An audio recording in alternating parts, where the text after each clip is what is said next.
Hello, Dr. Mayank. How are you, bro? Hello, bro Service. I am fine. And you?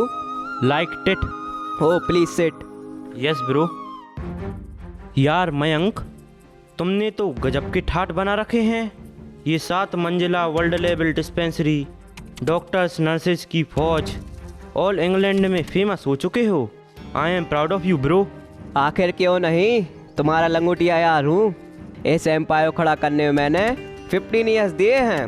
यह मेरे स्वयं की मेहनत है। बहुत खूब डॉक्टर साहब। अच्छा बताइए, आप अपनी इस कामयाबी का श्रेय किसे देना चाहेंगे? इसका श्रेय तो मुझे ही जाता है। मुझे लगता है कि आपको साइकाट्रिस्ट के पास ले जाना पड़ेगा। क्या बात है ब्रो, साइकाट्रिस्ट जोक किए जा रहे हो? जहाँ तक मैंने सुना है कि पुत्र में पिता का डीएनए होता है, तो क्या आप बता सकते हैं कि डीएनए के अनुपात में कितने प्रतिशत आनुवंशिकता पाई जाती है? तकरीबन 70%। अरे इंटेलिजेंट ब्रो, तो तुम ये क्यों समझ बैठे कि यहाँ जो कुछ भी है वह तेरा? I think you are 45 years old now, right? Yes. इनमें से तेरे द्वारा बनाए गए कैरियर के 15 ईयर्स माइनस कर दिए जावें तो 30 ईयर्स तक तेरे डेवलपमेंट में तेरे पूज्य पिताजी का हाथ है। यारा, मुझे लगता है कि तेरा जो कैरियर है इसकी नींव की ईंट में तेरे पिताजी ही हैं। अरे रहने दे यार, यदि मेरे बाबूजी की कृपा रहती तो मैं इंडिया में कहीं सब्जी भाजी बेच रहा होता। आलू ले लो, बैगन ले लो, मूली ले लो, इस तरह। तू माने या ना माने, पर तेरे माता पिता के आशीर्वाद की घनी छाया में ही तुम अपना इतना बड़ा एम्पायर खड़ा कर पाए हो। अरे यार सर्विस, छोड़ो ना। नेक्स्ट मंथ मेरा बर्थडे है, एक छोटी सी पार्टी अरेंज की है, तुम विद फैमिली आना ज़रूर। ओके ब्रो, मैं ज़रूर आऊँगा। दूसरे दृश्य में दीनबंधु वृद्धाश्रम है, जहां के हॉल में कामता प्रसाद अपने बेटे का जन्मदिवस मना रहे हैं। इस दृश्य में वृद्धाश्रम का हॉल है, जहां एक चित्र रखा हुआ है। 2 बुजुर्ग और कामता प्रसाद उस चित्र के सामने जन्मदिवस का गीत गाते गाते अचानक रो पड़ते हैं। अब आगे।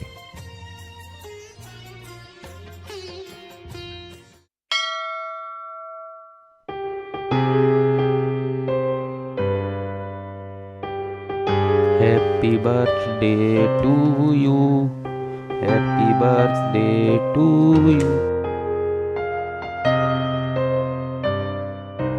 Happy birthday to you, happy birthday to you Mayank, happy birthday to you. हाँ भैया, ऐसे रोते नहीं हैं। आज आपके बेटे मयंक का जन्मदिन है, तो जन्मदिन पर रोते नहीं, खुश होते हैं। हाँ बहन, ये तो खुशी का पल है। चलो खुशी मनाएं। एक गीत तुम गाओ, एक गीत हम गाएं। एक गीत तुम गाओ, एक गीत हम गाएं। एक गीत तुम गाओ, एक गीत हम गाएं।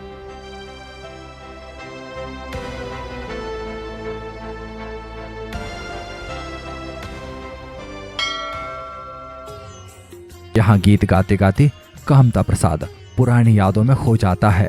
उसे याद आता है कि उसके पुत्र के जन्म के 1 माह बाद ही कैंसर के कारण धर्मपत्नी शांति देवी का निधन हो जाता है। तब सांत्वना देने रिश्ते नातेदार, पास पड़ोसी एक एक कर उनके घर बैठने आ जा रहे थे। चंपक, जो कामता प्रसाद के मित्र हैं, और रेवती देवी, जो कामता प्रसाद की बड़ी बहन है, उन्हें सांत्वना देते हुए बोलते हैं। अब आगे। भाई कामता प्रसाद, देखो जो गया सो गया। वह अब जाने वाला लौट कर आने वाला नहीं है, ना ही आपके रोने से और ना ही आपका पछतावा करने से। एक दिन तो सभी को जाना है, किसी को आगे तो किसी को पीछे। हमारे हाथ में रह जाता है तो सिर्फ कर्तव्य, जिसका निर्वाह हमें जीवन भर करना है। भाई साहब, मुझे पता है कि जीवन साथी की कमी कितनी खलती है। आपके और शांति के बीच अपार स्नेह था। वह तो आपके सुख दुख की संगिनी थी। वह तो छोड़कर चली गई, लेकिन जाते जाते वह आपको भी जिम्मेदारी देकर गई है। इस प्रकार शोक में डूबे रहोगे तो नन्ही सी जान मयंक पर ध्यान नहीं दे पाओगे। ऐसे में तो तुम्हारी पत्नी की आत्मा को शांति कैसे मिलेगी? अपने बेटे को पालने में लिटाकर कामता प्रसाद भोजन पकाने की तैयारी करता है। उसी समय नन्हा शिशु मयंक एकाकी होने से रोने लगता है। अपने शिशु का रुदन सुनते ही कामता प्रसाद अपना काम उसी स्थिति में छोड़ देता है और नौनिहाल मयंक को लेकर अपने घर में उसे दुलारते हुए उसे लोरी गाकर सुनाने लगता है। अब आगे।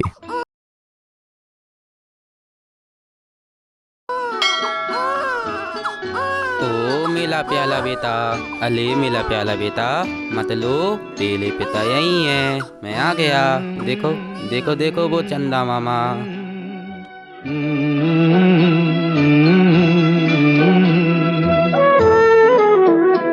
तुझे सूरज कहूँ या चंदा, तुझे दीप कहूँ या तारा, मेरा नाम करेगा रोशन, जग में मेरा राज दुलारा। तुझे सूरज कहूँ या चंदा, तुझे दीप कहूँ या तारा, मेरा नाम करेगा रोशन, जग में मेरा राज दुलारा।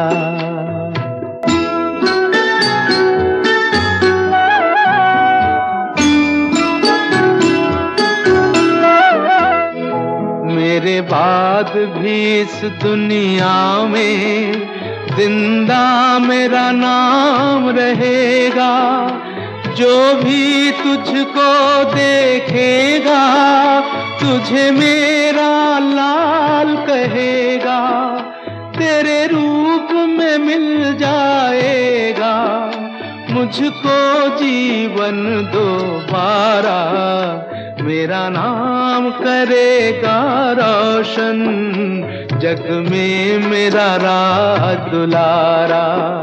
तुझे सूरज कहूँ या चंदा, तुझे दीप कहूँ या तारा, मेरा नाम करेगा रोशन, जग में मेरा राज दुलारा। धीरे धीरे मयंक बड़ा हो जाता है। अब वह शहर के एक बड़े से स्कूल में पढ़ने लगता है। मयंक बड़ा हो जाता है। वह पठन पाठन में उत्तम था।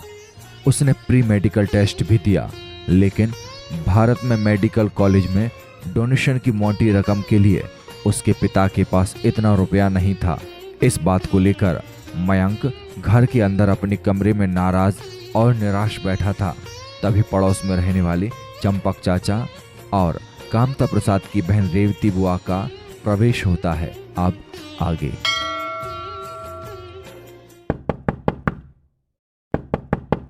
भाई कामता प्रसाद। कौन? जी आता हूँ। अरे दीदी आप, प्रणाम। भैया खुश रहो। चंपक भाई नमस्कार। नमस्कार भाई साहब। भाई कामता प्रसाद, मैंने समाचार पत्र में पढ़ा कि बेटे मयंक ने pre medical test first rank में निकाला है। अब तो वह डॉक्टर बनेगा। बड़ी खुशी की बात है। हाँ भाई, आप सबका आशीर्वाद है। भाई कामता प्रसाद, दरअसल बात ये है कि चंपक की बेटी ने यूपीएससी पास कर ली है। चंपक जी चाहते हैं कि उनकी बेटी शीला और मयंक का लग्न हो जाए। ये तो खुशी की बात है। जब मयंक और शीला बच्चे थे तभी मैंने और चंपक ने तय किया था कि जब बच्चे बड़े होंगे तो हम उनका लग्न करेंगे। मुझे लगता है कि ये खुशखबरी मयंक को भी सुना दी जाए। बेटा मयंक, बाहर तो आओ, देखो कौन आया है।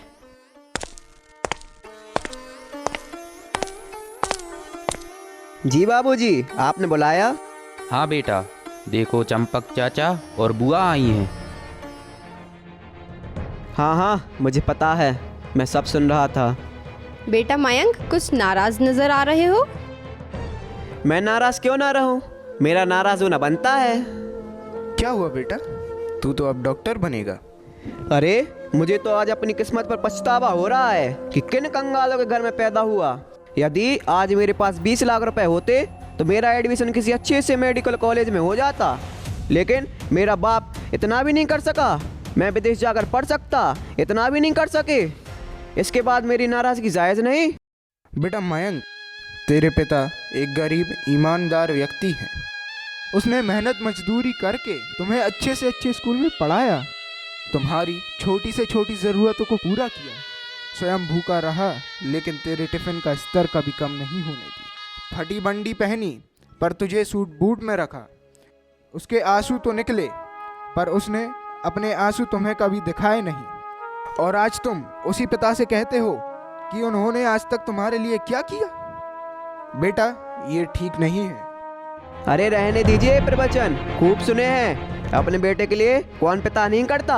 इन्होंने किया क्योंकि इनका कर्तव्य था, लेकिन आज तो वो भी अधूरा रह गया। इसलिए तो मुझे इस बात का दुख है कि मैं ऐसी पिता की संतान हूँ जो अपने बेटे का कैरियर तक नहीं बना पाए। शाबाश बेटा, ऐसी औलाद से तो बे औलाद अच्छे। मुझे तो तुम्हें अपना भतीजा कहने में भी शर्म आ रही है। चुप रहिए रेवती देवी, वरना मैं भूल जाऊंगा कि आप मेरे पिता की बहन हैं। मेरी शादी के लिए आप जो ऐसे ऐरा गहरा नत्थु गहरा जैसे के रिश्ते लाई हैं, उसकी बेटी का लगन आप अपने बेटे से करा देना। मैं तो सेठ चमनलाल की बेटी लिली से ही शादी करूंगा। सेठ जी को मेरा और लिली का रिश्ता ही मंजूर है, और वो मुझे डॉक्टरी के लिए लंदन भेजने भी तैयार हैं, जहां मैं अपना करियर बना सकूंगा और इन भकमंगों से भी दूर रहूंगा। ऐसी औलाद से तो निपूता भला, जा बना ले अपना कैरियर। अरे हाँ, जा रहा हूँ, मुझे भी तुम्हारी कोई ज़रूरत नहीं है। भाई कामता, शांत हो जाओ। मयंक अभी नादान है, ये उबलते खून पर संगति का जुनून है। जैसे ही ये बुखार उतरेगा तेरा बेटा वापस लौट आएगा।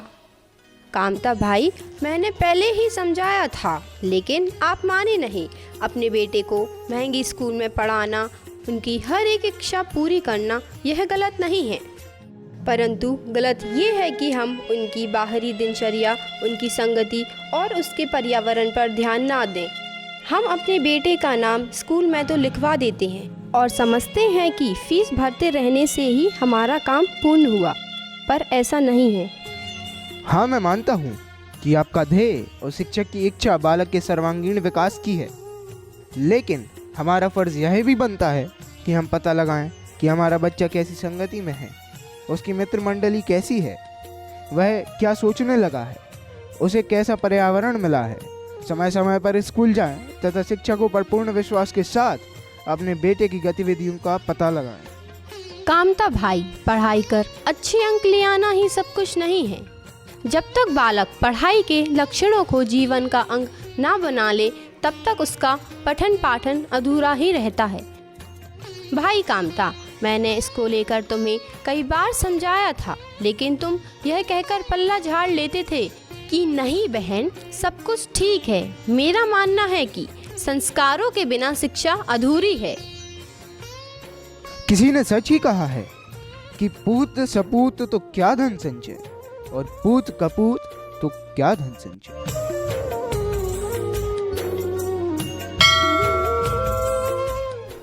थप्पड़ खाते ही मयंक घर से निकल जाता है। वहां सेठ चमनलाल मयंक और अपनी इकलौती बेटी लिली का विवाह करा देते हैं। यहाँ लिली और मयंक पिछले 15 सालों से लंदन में बसे हुए हैं, और यहाँ और वहाँ कामता प्रसाद मयंक के जन्म दिवस पर पुरानी यादों में खोया हुआ है। अब आगे।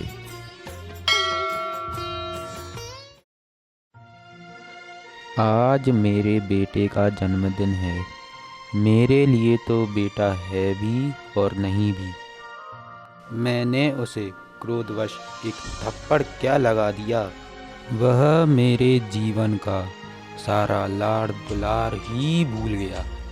लोग कहते हैं बेटा कुल का दीपक है। इस दीपक को पाने के लिए मैंने ना जाने कितने मंदिर पूजे, कितनी मज़ारों पर चादरें चढ़ाईं, कितने चर्च में कैंडलें जलाईं, अपना पेट काट काट कर पढ़ाया लिखाया, जब काबिल बना तो परदेश चला गया, कहने को तो डॉक्टर बन गया, लेकिन पिता के दुखी हृदय का इलाज नहीं कर पाया।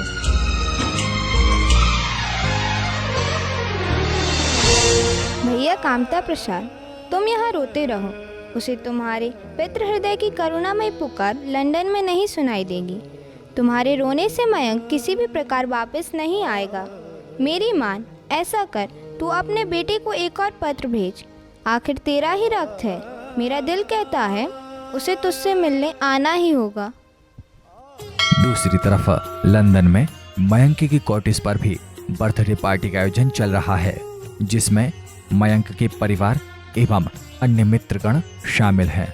अब आगे।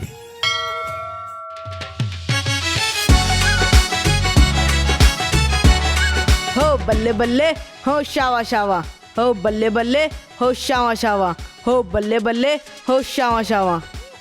ओ यार लाले दी जा जन्मदिन दी मुबारक हाँ। Thanks bro. पड़ जाए नू नीलांदा तैनू। ओ यारा पर जाइनू किट्टी सिट्टी दे पुरसत मुरसत मिले तो मेरे नाल हो। अरे यारा ये लंदन है, मैनू भी ऐस करन दे और तू भी ऐस कर। चंगी पार्टी दिस है तेनू। Yes bro, enjoy the party. Hi Mayank, happy वाला birthday to you bro. Thanks यार, please come and enjoy the party. Mayank, क्या इंडिया से भी कोई आया है?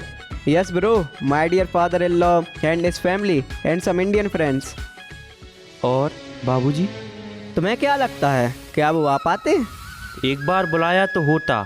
खैर, मैं तुम्हें बता दूं कि मैं 6 मंथ पहले ही इंडिया होकर आया हूं।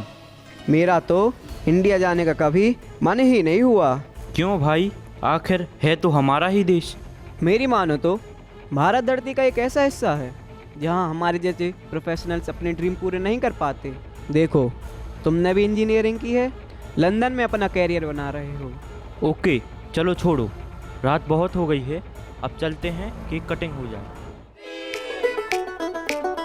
HAPPY birthday birthday birthday HAPPY birthday birthday birthday HAPPY birthday birthday birthday HAPPY birthday birthday birthday. ये मेरी अदा है, ये मेरा है स्टाइल, ये मेरी अदा है, ये मेरा है स्टाइल। जो सरप्राइज हो गए हो तुम, now don't growl, just smile. Happy birthday to you, happy birthday to you.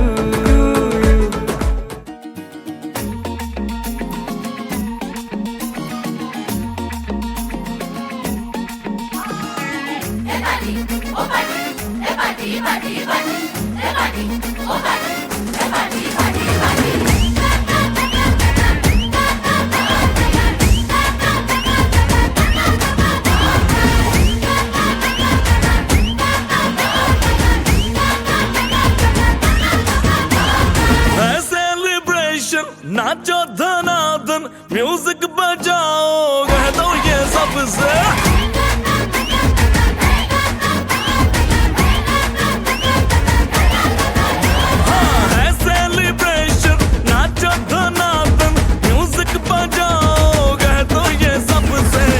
आज की पार्टी मेरी तरफ से, आज की पार्टी मेरी तरफ से, चंद को बोलो उतरे पलक से।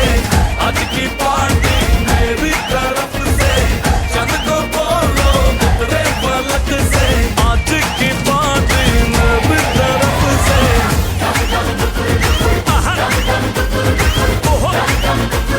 दिन फटाफट टिंगी पापा, दम दम डुकुर डुकुर, dum dum dukur dukur, dum dum dukur dukur, ding फटाफट टिंगी पापा।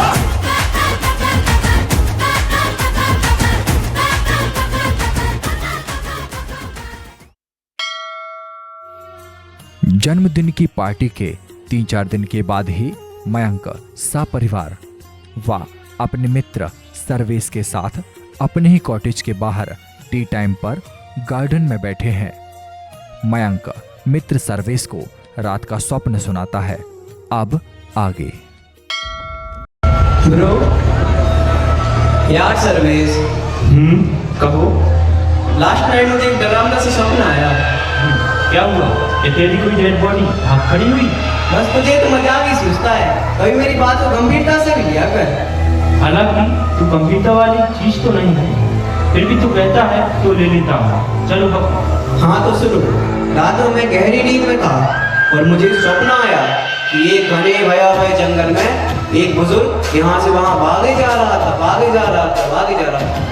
और फिर वह भागते भागते एक बड़े से गड्ढे में गिर जाता है और सहायता के लिए आवाज लगाता है कि बचाओ बचाओ बचाओ। इतने में एक नौजवान युवक एक सुंदर सी युवती के साथ कुएं के पास आते हैं। उस बुजुर्ग को देखकर वे दोनों मुस्कुराते हैं और उसे बाहर निकाले बिना ही वहां से चले आते हैं। फिर वह गड्ढे के बाहर कैसे निकलता है? फिर जैसे तैसे वे बुजुर्ग गड्ढे से बाहर निकल आता है। गड्ढे के बाहर उसे एक आईना नजर आता है। जैसे वह बुजुर्ग उस आईने को देखता है तो दूसरी तरफ मैं नजर आता हूँ। मेरी चीख निकल आती है और मैं चौंक जाता हूँ और नींद से जाग जाता हूँ।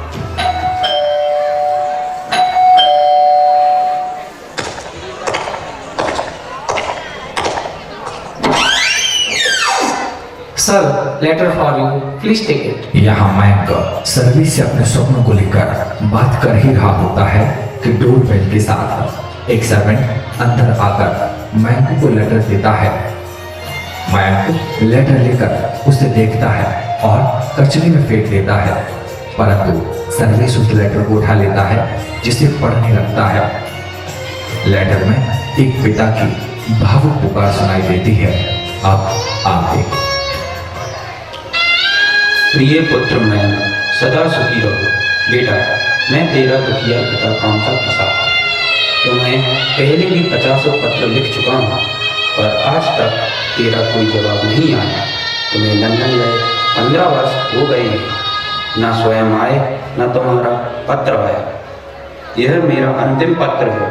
तेरा पिता होने के नाते मेरा फर्ज बनता है कि एक बार तुम्हें बता दूं कि तुम्हारा पिता बहुत बीमार हूँ और बेवजह तुम्हें याद करता रहता हूँ।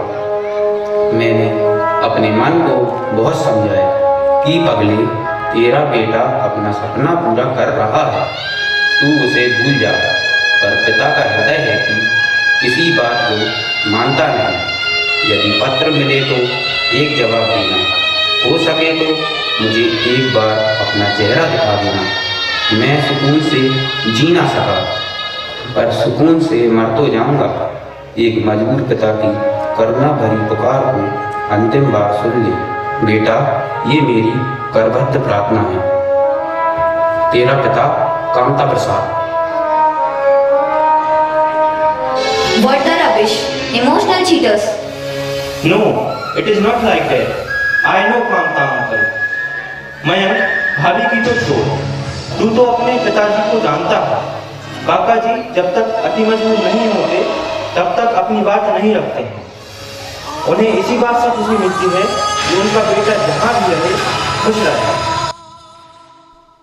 अरे यार सर्वेश, जितना तुम मेरे जन्मदाता को जानते हो उससे कहीं अधिक मैं अपने डैडी को जानता हूँ। वह मुझे हमेशा ब्लैकमेल करते थे और अपनी काम बनवा लेते थे। जहाँ तक मुझे पता है कि अंकल ने तुम्हें किन परिस्थितियों में पाल पोस कर इस मुकाम तक पहुँचाया है। तुम्हें एक बार अपनी मंजिल मिली, फिर मुड़कर अपने माता पिता को कभी नहीं देखा। शादी भी मर्जी से की। अंकल को तो ये भी पता नहीं होगा कि उनकी बहू कैसी है, पोता पोती हैं भी या नहीं, और यदि हैं तो कैसे हैं। तुम्हें पता है कि लिली के फादर बिजनेसमैन है। उनका बिजनेस के चक्कर में इंडिया से आना जाना होता रहता है।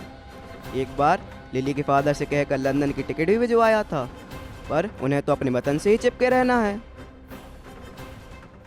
अच्छा मयंक, पत्र पढ़ने के पहले तुमने मुझे एक स्वप्न सुनाया था। हाँ, पर इसका मतलब? स्वप्न में जब तुमने आईने में स्वयं को देखा और डर गए थे। हाँ तो? जो तुम ना समझे मैं समझ गया। क्या समझ गए? यही कि भोर का देखा गया स्वप्न सच होता है। ये स्वप्न नहीं, शायद तुम्हारे भविष्य की हकीकत है। ऐसा ना हो कि बुढ़ापे में तुम भी किस्मत के खड्डे में गिर जाओ और तुम्हारी औलादें तुम्हारी लाचारी पर हंसें और अपना कैरियर बनाने तुमसे दूर हो जाएं। अरे मित्र, मेरी मान तो कम से कम एक बार इंडिया हुआ। यदि अंकल आना चाहें तो उन्हें ले आना, और यदि ना आना चाहें तो उन्हें अपनी दिल की साफ साफ बता आना, जिससे वे दोबारा पत्र लिखकर तुम्हें इमोशनल ब्लैकमेल ना करें। तू कहता है तो ठीक है, अगले महीने होली है, हम सब इंडिया चलते हैं। मैं भी तुम्हारे साथ भारत चलेगा। इंडिया के लिए एक जोकर भी मिल जाएगा। Yes bro, you can also go to India. Brother Sarvesh, I have also learned Hindi and Bundelkhandi, your Sagar language. What's the matter, brother? Now there will be a lot of fun when two friends, native and foreign, will sit together. London से वायुयान द्वारा lily, Manku, Minki, टिंटी, Sarvesh Delhi पहुंचते हैं। सभी taxi लेकर एक साथ hotel में पहुंचते हैं। मयंक और उसकी फैमिली तो होटल के रूप में आराम करते हैं, परंतु टिंटी की इच्छा तो भारत भ्रमण की थी और यहाँ से प्रारंभ होती है मिस्टर टिंटी की भारत दर्शन यात्रा। मिस्टर टिंटी को गाइड के रूप में मिलते हैं सागर के लाल सिंह। लाल सिंह जितना अपने देश से प्रेम करते हैं, उतना ही प्रेम उन्हें अपनी मदर टंग यानी बुंदेलखंडी से है। तो आगे का सीन देखेंगे हम बुंदेली और आंग्ल भाषा के कॉकटेल में। अब आगे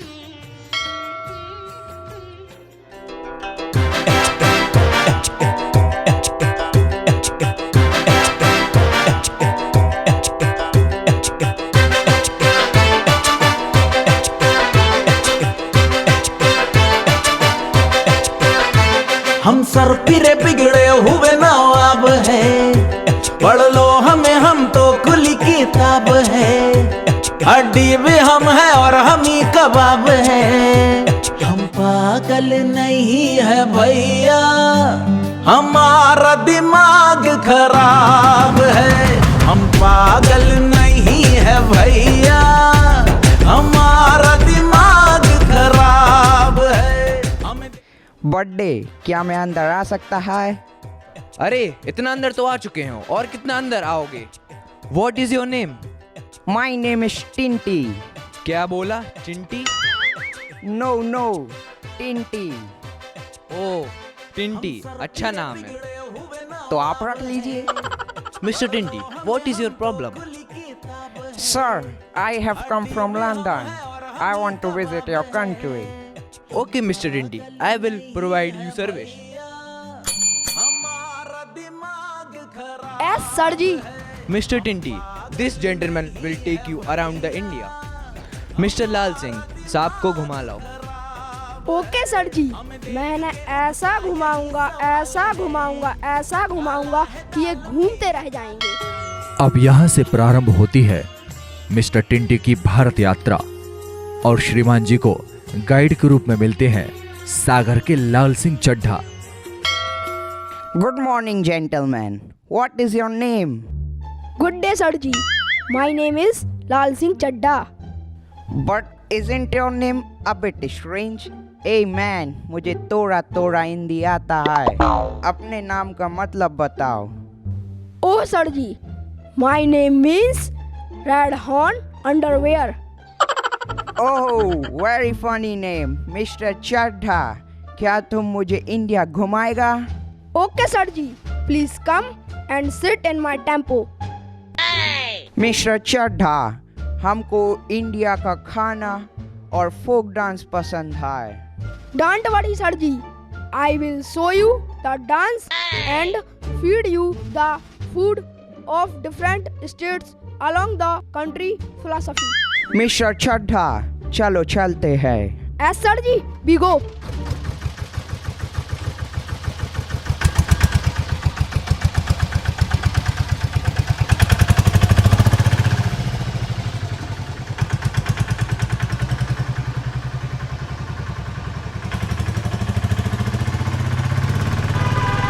मिस्टर चड्ढा, ये लॉन्ग टावर क्या कहलाता है? सर जी, इसे कुतुब मीनार कहते हैं। क्या बोला तुमने? कोटिया बीमार कहते हैं?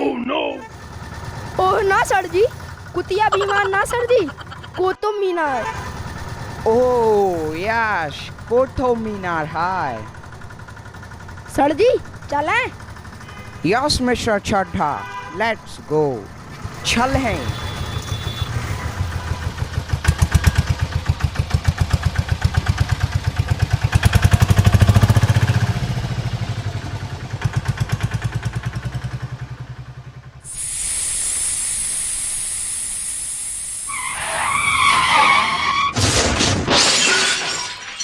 Mr. Chadha, now what happened? Sir ji, मेरे टेम्पो के चक्के में खीला ठस गया। Oh my God, Chadha, पर अब तुम क्या करेगा? रुको जरा, सब्र करो। बोला धक्का बुक्की नहीं करने का, आराम से लेने का। हाँ। सर जी, अब हम लगाएगा जुगाड़। ये जुगाड़ क्या होता है? सर जी, हम तुमको जुगाड़ नहीं बता सकता, उससे हमारे देश का सरकारें चलता है। ओह, आई सी। लाल सिंह टेम्पो का टायर लेकर पंचर बनवाने के लिए जाता है। तभी उसे जंगल में अपना एक पुराना मित्र मिलता है जिसका नाम है हरिलाल बंडी।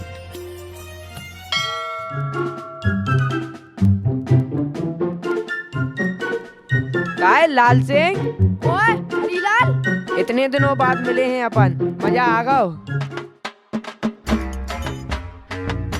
ओए लल्लू के आगो मजा, आगो मजा, आगो मजा।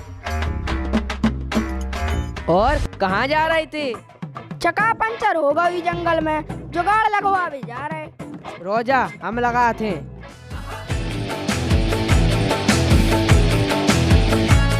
कर ले जुगाड़, कर ले कोई जुगाड़, कर ले जुगाड़, कर ले कोई जुगाड़। अरे तुक्का मार कोई या कोई तीर मार, कर ले जुगाड़, कर ले कोई जुगाड़, कर ले जुगाड़, कर ले कोई जुगाड़। सर जी, जंगल हरा होगा हो तो आ जाओ, जुगाड़ लग गई है। नो नो मिस्टर चड्ढा, हम जंगल ग्रीन नहीं कर रहा है, ब्यूटीफुल इंडिया देख रहा था। भज्जा हरीलाल, जे यहाँ हमारे सर जी लंदन से आए हैं। Good day sir ji, myself Harilal Bandi. इसका क्या मतलब है? I mean green red vest. Yes, good mister green red. तो ठीक है, अब हम चलें? हमको होली खेलना मांगता है। यस सर जी, चलो आगे चलें।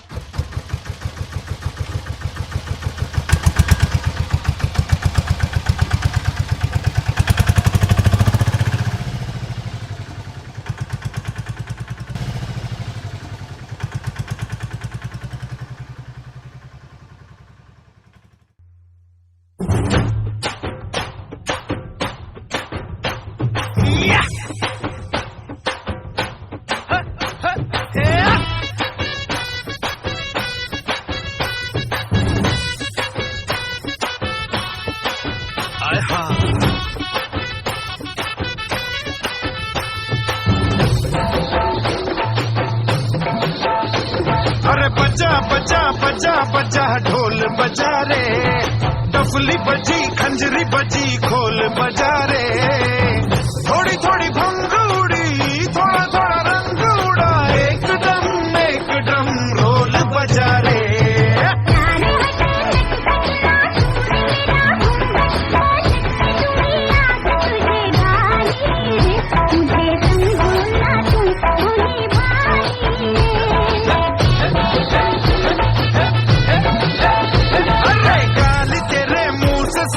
अच्छा लगा रे, बकरी हंसी बेबी हंसी मुर्गा हंसा रे। थोड़ी थोड़ी भंग उड़ी, थोड़ा थोड़ा रंग उड़ा, एक ड्रम रोल बजा रे।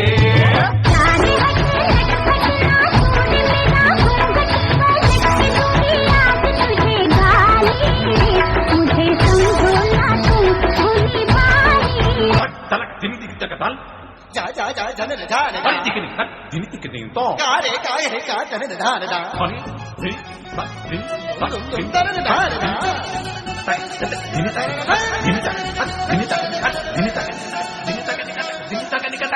तनिक शर्म नहीं आए देखे नहीं अपनी उमरिया, तनिक शर्म नहीं आए देखे नहीं अपनी उमरिया। धुनवी पे डाले अमीरा अवध में होली खेले रघुवीरा, अरे धुनवी पे डाले अमीरा अवध में होली खेले रघुवीरा, अरे होली खेले रघुवीरा अवध में होली खेले रघुवीरा।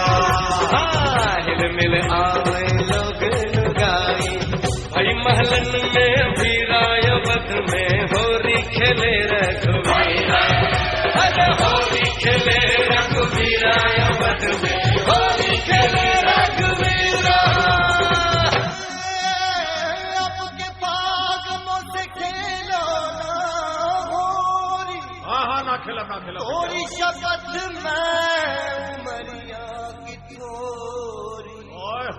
हाय चाचा होरी खेले रघुवीरा अवध में होरी खेले रघुवीरा, होरी खेले रघुवीरा अवध में होरी खेले रघुवीरा। हिल मिल आवे लोग लुगाई, हिल मिल आवे लोग लुगाई, भाई महलन में वीरा अवध में होली खेले रघुवीरा, होली खेले रघुवीरा अवध में होली खेले रघुवीरा। अरे भैया होली खेले रघुवीरा अवध में होली खेले रघुवीरा, हाँ होली खेले रघुवीरा अवध में होली खेले रघुवीरा, होली खेले रघुवीरा अवध में होली खेले रघुवीरा। भैया होली खेले रघुवीरा अवध में होली खेले। मेले का उत्सव पूर्ण हुआ। सभी होली के रंग में रंग चुके थे। वहीं दूसरी ओर मयंक और उसकी पत्नी लिली, बेटा मंकू, बेटी मिंकी दिल्ली से सड़क मार्ग द्वारा अपने पैतृक गांव बलदेवगढ़ पहुंचते हैं और अपने उसी घर तक पहुंच जाते हैं जहां उसने बचपन से जवानी तक की यात्रा पूर्ण करी थी। परंतु अब उस घर में तो कोई और रह रहा था। अब आगे।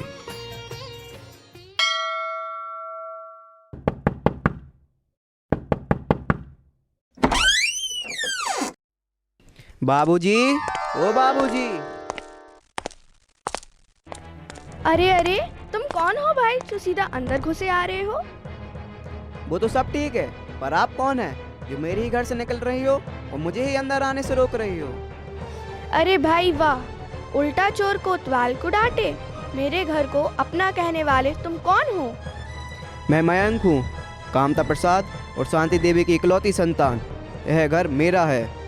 अच्छा, तो वो कपूत आप हैं जिन्होंने अपने माता पिता को पुश्तैनी घर बेचने पर मजबूर किया था और उनकी सुध-बुध लेना छोड़ लंदन वासी हो गए थे।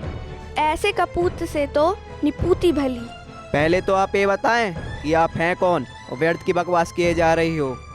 महोदय, मेरा नाम सुशीला है। मैं यहाँ के जमींदार की बहू हूँ। मेरे पति गांव के सरपंच हैं और 15 साल पहले तुम्हें लंदन भेजने के लिए तुम्हारे बाबूजी अपना मकान हमें बेच गए। मयंक घर से जा ही रहा था। इतने में सुशीला के पति ग्राम प्रधान ठाकुर बलदेव सिंह का प्रवेश होता है। लो, सरपंच जी भी आ गए। जी नमस्कार, मैं ठाकुर बलदेव सिंह, इस गांव का सरपंच। आप लोग बैठिए, जलपान ग्रहण कीजिए और बताइए मैं आपकी क्या सहायता कर सकता हूँ। अरे बलदेव, अपना बल्लू, मुझे पहचाने नहीं? मैं मयंक, कामता जी का बेटा। अरे मयंक, अबे कहाँ था तू? 15 साल से नजर ही नहीं आया। जब आखिरी बार कामता काका मेरे बापूजी के पास घर बेचने आए थे तो उन्होंने बताया भी था कि तू डॉक्टर बनने लंदन जा रहा है और तुम्हें लंदन भेजने के लिए उनके पास पैसे नहीं थे, इसलिए ये घर बाबूजी को बेचकर चले गए। हालांकि बाबूजी ने रोका भी था कि कामता घर मत बेच, मुझसे पैसे उधार ले ले, लेकिन कामता काका स्वाभिमानी व्यक्ति हैं। कहने लगे कि ठाकुर हरदयाल जी, अगर मैं समय पर उधार न चुका पाया तो मेरे स्वाभिमान को ठेस लगेगी और आपका भी विश्वास टूटेगा। 2-4 साल की बात है, फिर मेरा बेटा डॉक्टर बनकर आ ही जाएगा। फिर 4 साल बाद एक दिन काका जी घर पर चाबी लेकर आए। उन्होंने मेरे बाबूजी के हाथों में चाबी रखते हुए कहा कि ठाकुर साहब, यदि मेरा बेटा गांव लौट कर आए तो उससे कह देना कि तेरा पिता इसी आश्रम में होगा, तेरी इच्छा हो तो उसे खोज लेना। इतना कहा और चल दिए। अच्छा मयंक, तू सुना है लंदन में ही है या भारत के किसी हिस्से में डिस्पेंसरी खोल ली है? और काका कहाँ है? क्या तेरे साथ ही है या कहीं और?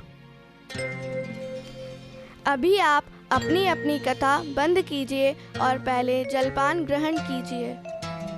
भाई साहब, मुझे यह पता नहीं था कि आप दोनों मित्र हैं। मैंने आपको जो खरी खोटी सुनाई है, कृपया आप मुझे क्षमा कर दीजिए और पहले जलपान ग्रहण कीजिए।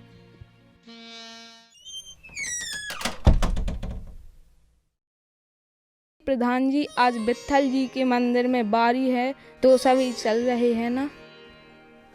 मम्मी मम्मी, हम भी चलेंगे। हाँ बेटा, हम सब चलेंगे। हाँ रमुआ भाई, क्यों नहीं, हम भी आएंगे और मेहमानों को भी साथ लाएंगे। गांव के बाहर विट्ठल जी का एक भव्य मंदिर बनाया गया है। मंदिर में आज बारी पहुंच रही है। इस शुभ अवसर पर केंद्रीय मंत्री और अन्य बड़े बड़े अधिकारी भी आ रहे हैं।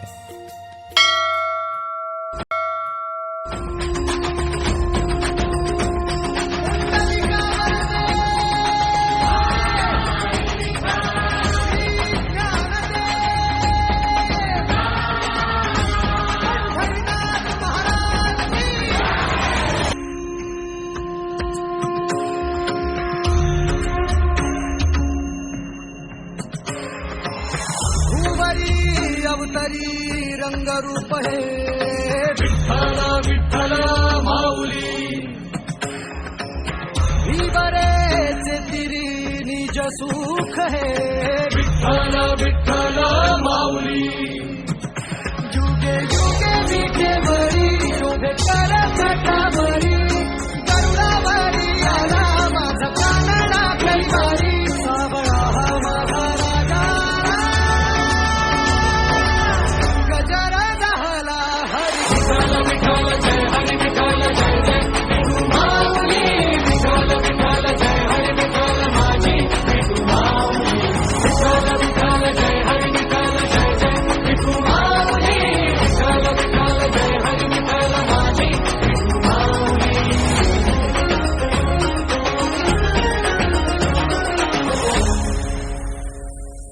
माझी विठाई लागो डोळा लागो दे सावराया आली पामरा माझी विठाई होई बाप कधी आई सावराया आली पामरा जानी मनी एक पांडुरंग पांडुरंग पांडुरंग मनी एक पांडुरंग पांडुरंग गंध लल्लाची कस्तुरी गळा गुंफुनी मंजिरी वैकुंठाचा सावी हरियाला हा पंढरी सावळा हा माझा राजा आला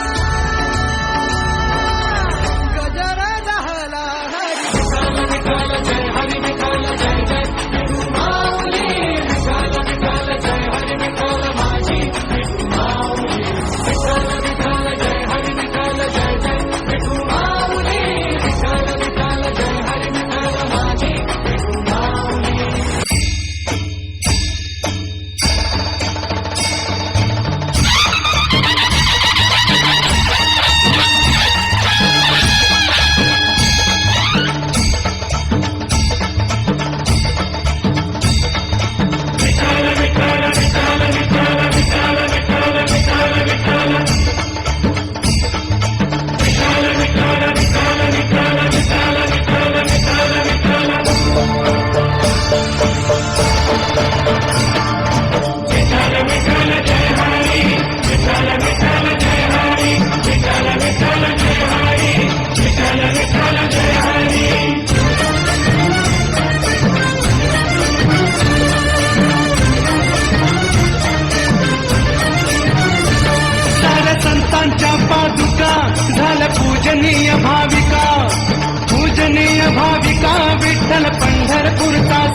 करीतो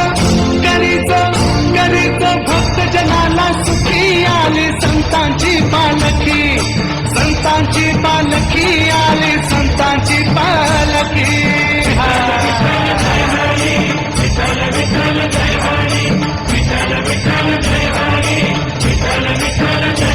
श्री ज्ञानोबा माऊली संत तुकोबराया संत नामदेव राया संत एकनाथा संत निवृत्तीनाथा संत सोपान देवा संत मुक्ताबाई संत कान्हाबाई धन्य कान्हो पात्रा धन्य चंद्रभागा धन्य नामदेव पायरी धन्य गोपाळपूर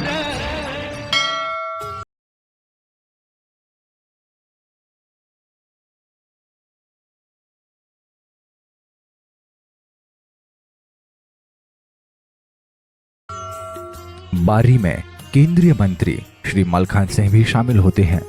बारी के बाद मंत्री जी, प्रधान जी सभी मेहमानों के साथ बैठते हैं, जहां मंत्री जी की मेहमानों से देश की दशा और दिशा को लेकर चर्चा होती है।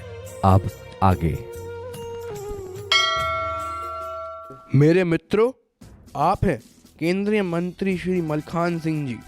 आप भारत सरकार का स्वास्थ्य व शिक्षा मंत्रालय संभालते हैं। आपने IIT all India first rank में पास की थी।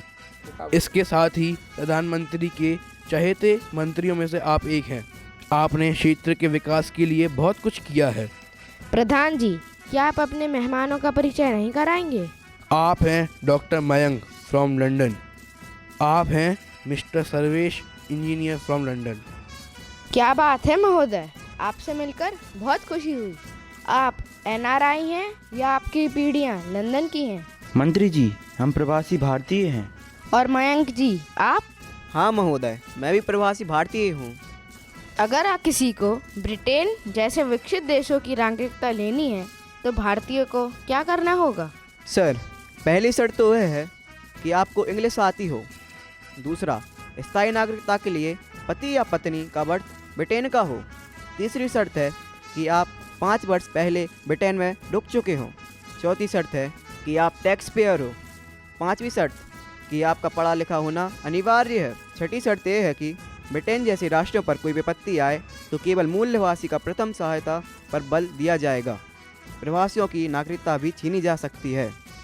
अर्थात प्रवासी का काम है कि आप वहाँ रहकर कमाएं और टैक्स भरें, पर सरकार की नज़रों में आप द्वितीय श्रेणी के नागरिक ही रहेंगे। जी सर, लगता तो ऐसा ही है। मेरे भाइयों, यह देश अपने नागरिकों को जीने, रहने, खाने पीना, शिक्षा ग्रहण कर अपना कैरियर बनाने में पूर्ण मदद करता है। सरकारें लाखों रुपया खर्च कर आप पढ़ा लिखा कर आपको प्रोफेशनल बना रही हैं और आप लोग London, America, German, Switzerland, Canada जैसे देशों में जाकर वहाँ की नागरिकता ले लेते हैं। मैं मानता हूँ कि विकसित देशों में हमारे प्रवासी भारतीय अच्छा पैसा कमा लेते हैं, परंतु कहलाते तो दोयम दर्ज के नागरिक ही हैं। इस देश ने आपको क्या नहीं दिया, लेकिन आप प्रवासी भारतीयों ने अपने देश की तरफ मुड़कर भी नहीं देखा। मेरे भाइयों, मुझे आपकी तरक्की से कोई बैर नहीं, परंतु जो देश हमें कुछ देता है तो हमारा भी कर्तव्य बनता है कि देश के लिए कुछ करें। मंत्री जी, मैं भी अपनी बात रखना चाहूँगा, परंतु मैं चाहता हूँ कि मुझे असेंबली ऑफ पार्लियामेंट में बोलने का अवसर प्रदान किया जाए। मैं इस देश की सरकार से कुछ प्रश्न पूछना चाहता हूँ। तो ठीक है महोदय जी, मैं सरकार की तरफ से आज यह घोषणा करता हूँ कि अगले सप्ताह आप सदन में पधारेंगे और शीतकालीन सत्र में अपना प्रश्न रख सकते हैं। सरकार की ओर से उत्तर दिया जाएगा। अब मिस्टर टिंटी भारत भ्रमण करते हुए पहुंच जाते हैं मरुभूमि राजस्थान और वहां एक ढाबे पर रुकते हैं। अब आगे।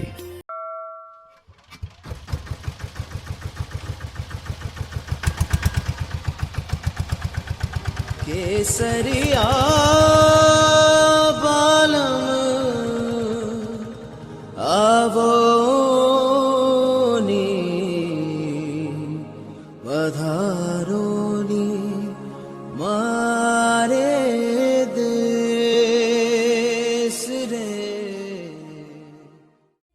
लो सर जी, आ गयो आपनो Rajasthan. Whoa, wow, this is very lovely place. What is the main dish of Rajasthan? Sir ji, हमारे राजस्थान की खास डिश है दाल बाटी चूरमा, खाने वाले सूरमा। हरिलाल, हमको ये बात समझ नहीं आता है कि यहाँ वाटर का कितना प्रॉब्लम है, फिर भी यहाँ का मैन लोग टॉयलेट में कितना सारा वाटर यूज करता है। It's a waste of water. हमारी यहाँ हम लोग टिश्यू यूज करता है जिससे वाटर का कम वेस्टेज हो सके। क्या आपने कभी दाल बाटी चूरमा खाओ है? नो मैन, नेवर, कभी नहीं खाया है। ओ छोटू, 3 प्लेट दाल बाटी। हाँ जी पावड़े, अभी लावत है।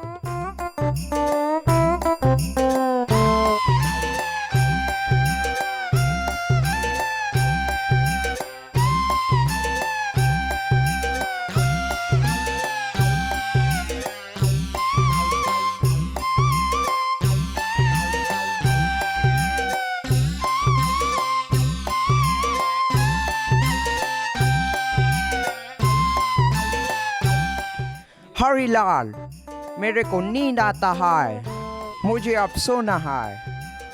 Okay sir ji, you sleep. भाई हरीलाल, का तुम्हें पता है अपने गांव के गोपी सेठ कोमा में चले गए? कहीं नहीं जा सके भैया, बड़े आदमी हैं, कहूँ भी जा सकते हैं। जब अपन के ते भी खूब पैसा आ जाए हैं तो अपन भी कोमा में घूमे चलबू। मनो हमारे टेम्पो से चलियो।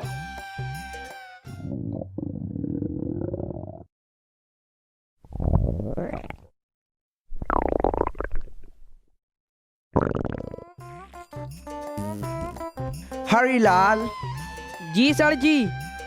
Where is the toilet? Sir ji, आपके पिच्छू। पिच्छू मतलब? Sir ji, your back side.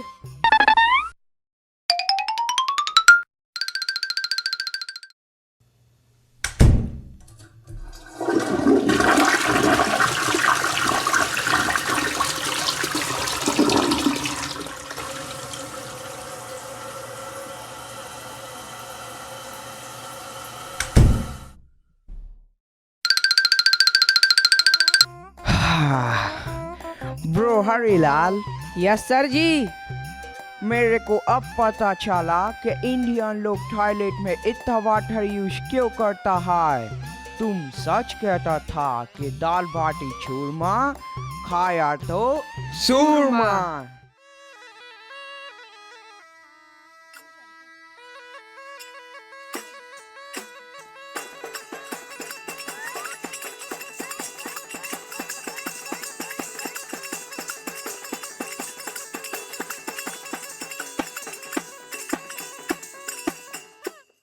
Mister छड्ढा, ये लोग कौन है और यहाँ पर क्या करता है? सर जी, ये राजस्थान के नृत्यकार हैं, एक कालबेलिया डांस करते हैं। मिस्टर छड्ढा, क्या हम ये डांस देख सकता? क्यों नहीं पावड़े, अरे यार दे भाई कालबेलिया की टोली को और जमाड़ दे रंग।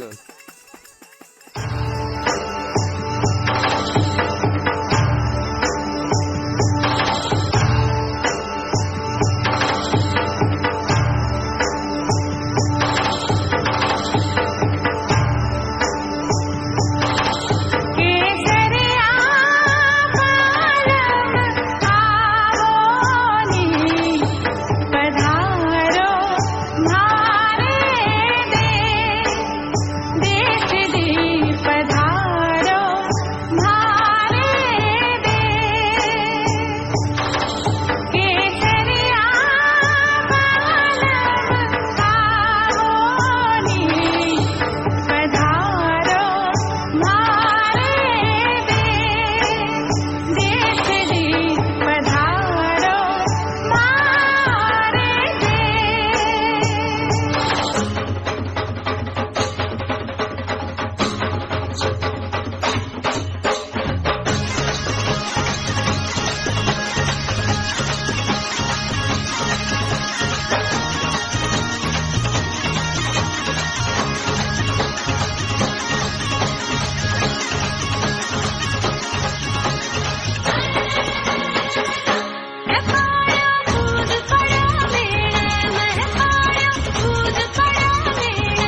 आगे भारतीय संसद के उच्च सदन का दृश्य है। सदन की कार्यवाही प्रारंभ होने जा रही है। अंदर अध्यक्ष अपने आसन पर विराजमान है। पार्लियामेंट में पक्ष विपक्ष के नेता हैं। सत्ता पक्ष के साथ प्रधानमंत्री जी हैं। उच्च शिक्षा व कानून मंत्री मलखान सिंह जी अध्यक्ष के सामने प्रस्ताव रख रहे हैं। सभापति का आगमन होता है। सभी सांसद खड़े होकर उनका अभिवादन करते हैं। अब आगे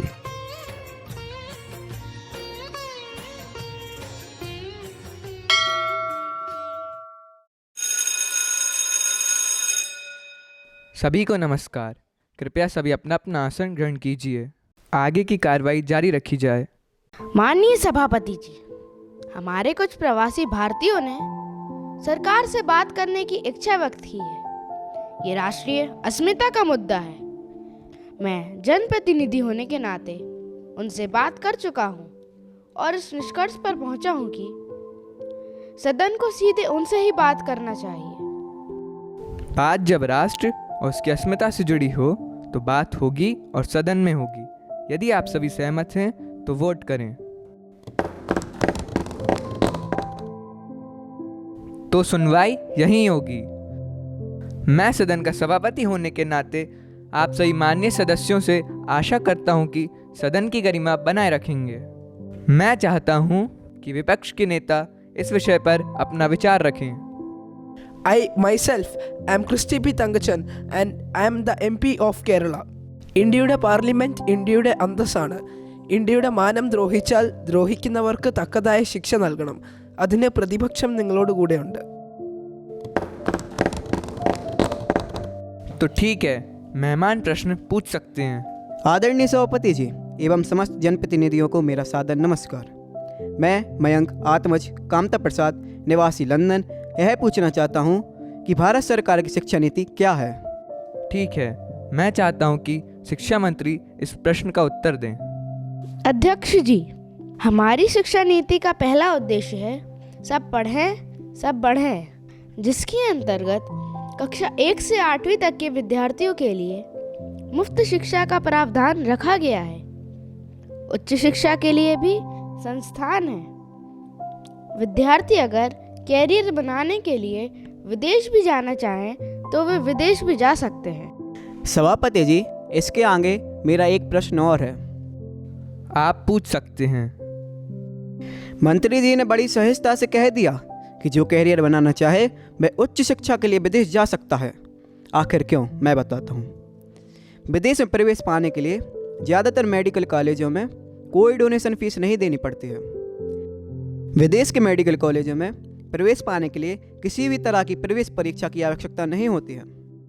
छात्र विदेश में सस्ती कीमत पर चिकित्सा की शिक्षा प्राप्त कर सकते हैं। विश्व स्तरीय इंफ्रास्ट्रक्चर और सुविधाओं की उपलब्धता भी इसका प्रमुख कारण है कि छात्र विदेश में चिकित्सा अध्ययन करना चाहते हैं।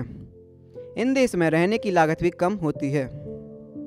विदेश में MBBS की पढ़ाई करते समय आपके लिए अंतर्राष्ट्रीय शिक्षण और कार्य प्रदर्शन प्राप्त करने के लिए कई अवसर हैं। ये सब हमारे देश में क्यों नहीं? चिकित्सा ही नहीं, इंजीनियरिंग के क्षेत्र में विदेशों में बहुत अवसर हैं। इंडियन गवर्नमेंट IIT तो कराती है, लेकिन विदेशी कंपनियां अच्छे खासे पैकेज में उन होनहार योग्य लोगों को अपनी कंपनियों में अपने देशों में कैरियर बनाने का अवसर प्रदान करती हैं, जो प्रत्येक व्यक्ति की इच्छा भी होती है। आखिर सभी आगे बढ़ना चाहते हैं। मेरा मानना है कि इंडियन गवर्नमेंट को अपनी एजुकेशन पॉलिसी में सुधार करना आवश्यक है। केवल पढ़ने पढ़ाने की व्यवस्था ही भावी नागरिक का कैरियर नहीं है। यानी इंडिया प्रोफेशनल लोगों के लिए सरकारी नीतियों के चलते सही देश नहीं है। प्रधानमंत्री जी, क्या ये आरोप सही है? यदि हाँ, तो आज़ादी के 75 वर्ष तक ऐसा क्यों? और यदि नहीं, तो देश की अस्मिता का सवाल है। जवाब दीजिए। सभापति जी, बात देश के विकास की और उन्नति की है। भाइयों और बहनों, जैसा कि हम सभी को विदित है कि जब 15 अगस्त सन 1947 को हमारा देश आज़ाद हुआ था, हमें हमारा भारत एक छिन्न भिन्न राष्ट्र के रूप में प्राप्त हुआ था। एक विशाल राष्ट्र का एकीकरण, उसकी आर्थिक समस्या, राजनैतिक समस्या, विदेश नीति, बढ़ती जनसंख्या, घटती प्राकृतिक संपदा, बेरोजगारी, गरीबी की मार, दुश्मन पड़ोसियों से रक्षा की समस्या, भ्रष्टाचार की समस्या, आतंकवाद, अलगाववाद आदि की समस्या के साथ विकास की राह पर देश का आगे बढ़ना विकसित राष्ट्र के सामने विकराल समस्याएं होती हैं।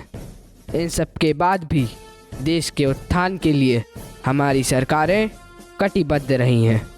आदरणीय सभापति जी, मैं मानता हूं कि पिछली सरकारों के समय ऐसे कई कारण रहे होंगे कि देश का विकास अति मंद गति से चला, परंतु वो दौर कुछ और था, ये दौर कुछ और है। आज भारत की अर्थव्यवस्था विश्व के 5वें नंबर की अर्थव्यवस्था है। विश्व का सबसे बड़ा स्टैच्यू ऑफ यूनिटी भारत के गुजरात प्रांत में स्थित है। विश्व का सबसे बड़ा स्टेडियम गुजरात के मोंटेरा में स्थित है। एक ही बार में और सबसे कम लागत में मंगल पर पहुंचने वाला है यह देश। संसार की सबसे शक्तिशाली मिसाइल बनाने वाला है यह देश। विश्व की सबसे बड़ी युवा शक्ति वाला है यह देश। वर्तमान में भारत में कुल 595 मेडिकल कॉलेज है। इसके अलावा देश के हर जिले में आवश्यकता अनुसार एक या एक से अधिक नए मेडिकल कॉलेज व एम्स का निर्माण जारी है। अब हम वेपन्स खरीदते नहीं, बेचते हैं। विश्व में सबसे बड़ा नेशनल हाईवे रेंज भारत में है। भारत देश की सड़क एशिया महाद्वीप में दूसरी सबसे बड़ी सड़क परिवहन है। एशिया का दूसरा सबसे बड़ा रेल नेटवर्क भारत में है। दुनिया का सबसे बड़ा उपभोक्ता देश है भारत। विश्व में मोबाइल नेटवर्क में नंबर 1 है हमारा भारत। सौर ऊर्जा उत्पादन में भारत का दूसरा स्थान है। भारत में सबसे अधिक सौर ऊर्जा कहाँ उत्पादन होती है? सौर ऊर्जा उत्पादन के क्षेत्र में गुजरात ने पहला स्थान प्राप्त किया है। यहाँ सर्वाधिक 1264 मेगावाट सौर ऊर्जा उत्पादन हुआ। इसके अलावा भारत विभिन्न क्षेत्रों में नंबर 1 है। सभापति जी, आज हमारा देश विभिन्न क्षेत्रों में अपने झंडे गाड़ रहा है, चाहे वो खेल के क्षेत्र में हो या पढ़ाई के। अब ये देश अगर अपने मित्र साथियों पर सब कुछ बारना जानता है तो अपने शत्रुओं को घर में घुसकर मारना भी जानता है।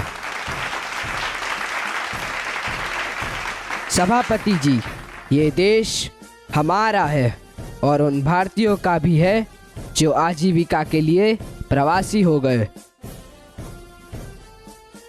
मेरा मानना है कि यदि हम केवल ये सोचें कि देश ने हमें क्या दिया है तो यह सोचना अधूरी सोच है, और हम यह भी सोचें कि हमने देश को क्या दिया है तो हमारी सोच पूरी हो जाएगी। मैंने राष्ट्र की अस्मिता को लेकर जो भी उचित लगा वह सही बात कह दी। श्रीमान जी, क्या आपको हमारे माननीय प्रधानमंत्री जी और मंत्री जी के तर्क उचित लगे या नहीं? आदरणीय सभापति जी, माननीय प्रधानमंत्री जी एवं मंत्री महोदय जी, मैं आप सभी का हार्दिक आभार मानता हूं। प्रधानमंत्री जी ने देश की वर्तमान स्थिति से हमें अवगत कराया। यह सब सुनकर मेरा सिर गर्व से ऊंचा उठा है। आज मैं गर्व से कह सकता हूं कि मैं उस देश का वासी हूं जिस देश को सारा विश्व नमन करता है। अब आपसे इस वचन से विदा चाहते हैं कि हम अपने अधिकारों से अधिक अपने कर्तव्यों पर ध्यान देंगे। सदन से बाहर निकलकर मंत्री जी सभी मेहमानों से आग्रह कर उन्हें सांस्कृतिक भवन में ले जाते हैं, जहां सांस्कृतिक कार्यक्रमों का आयोजन किया जा रहा है। अब आगे।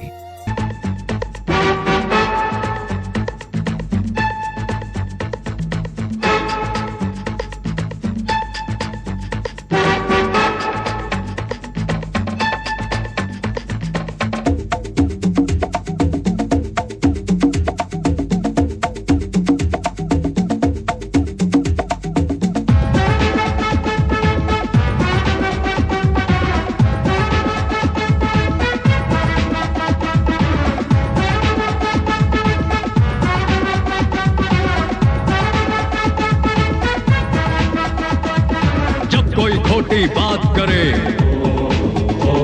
हमरे जियरा पर चोट लगे, देखें जहां मुड़ के देखें, सबकी नीयत में खोट लगे।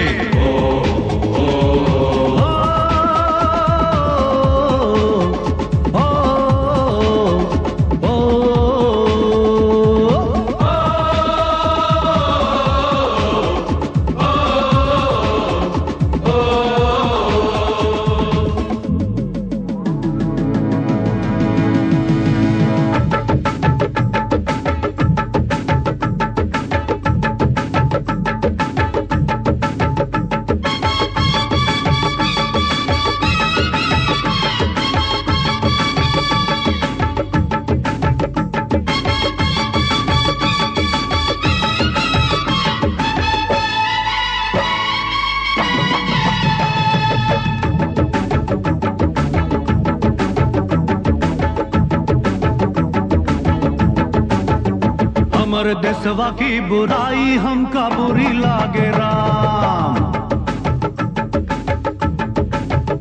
हमरे देशवा की बुराई हमका बुरी लागे राम, हमरे देशवा की बुराई हमका बुरी लागे राम, हमका बुरी लागे राम, हमका बुरी लागे राम। गोरे चोर की सफाई हमका बुरी लागे राम, गोरे चोर की सफाई हमका बुरी लागे राम, हमका बुरी लागे राम, हमका बुरी लागे राम। हमरे देशवा की बुराई हमका बुरी लागे राम, हमरे देशवा की बुराई हमका बुरी लागे राम। इन्हें ना दे बेरोजगारी मार गई महंगाई, जिन्हें ना दे बेरोजगारी मार गई महंगाई। MBA की डिग्री लेके घूमे सब भाई, इबे काम की पढ़ाई हमका बुरी लागे राम, इबे काम की पढ़ाई हमका बुरी लागे राम, हमका बुरी लागे राम, हमका बुरी लागे राम। हमरे देशवा की बुराई हमका बुरी लागे राम, हमरे देशवा की बुराई हमका बुरी लागे राम, हमका बुरी लागे राम, हमका बुरी लागे राम। हमरे देशवा की बुराई हमका बुरी लागे राम, हमरे देशवा की बुराई हमका बुरी लागे राम।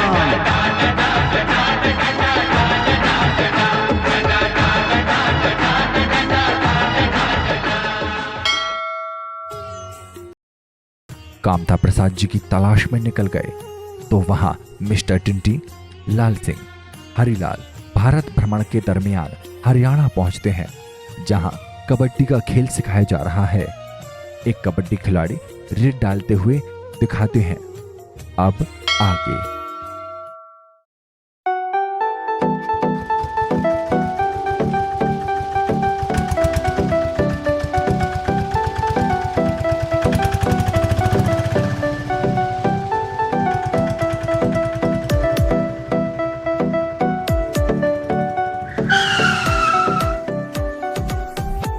सर जी आ गया हमारा हरियाणा।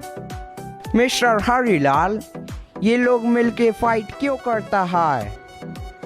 सर जी, ये कबड्डी खेल है, हरियाणा का फेमस गेम। मेरे को ये खेल खेलना मांगता है। सर जी, मैं जुगाड़ लगाता हूँ। वाओ, कबड्डी में भी जुगाड़? कर ले जुगाड़, कर ले कोई जुगाड़, कर ले जुगाड़, कर ले कोई जुगाड़। अरे तुक्का मार कोई या कोई तीर मार, कर ले जुगाड़, कर ले सर जी, आप है कबड्डी कोच मिस्टर बलवान सिंह। ये आपको कबड्डी सिखाएंगे। Hello mister Tinty. Hello mister Balwan, मेरे को भी कबड्डी खेलना मांगता है। तो ठीक है, पहले मेरे नाल रेड डाले की प्रैक्टिस करन होगी। ओके ओके, करेगा। तो बोलो, होत कबड्डी तार तार। होत कबड्डी तार तार। कर गए बिहारी लाल। कर गया बिहारी लाल। जिनकी मूछे लाल लाल। जिनका मूछे रेड रेड। तो चलो हो जाए कबड्डी।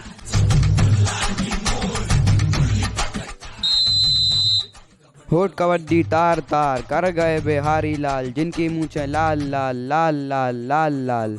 हूत कबड्डी तार तार, कर गए बिहारी लाल, जिनकी मूछे लाल लाल लाल लाल लाल लाल। मिस्टर टिंटी, क्या तुम रेडी हो? Okay kabaddi master. हूत कबड्डी थार थार, कर गया बिहारी लाल, जिनका मूछे red red red red red red. पकड़ो पकड़ो पकड़ो। छोड़ाओ सर जी को लंधन। हाड़ दे टोली, छोड़ दे मनोरंजन। ओह माय मॉम, मेरा तंगाड़ा छोड़ दिया।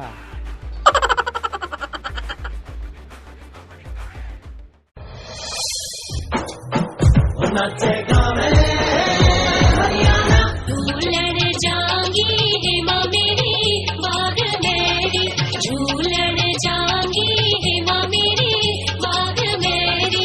हिरी आया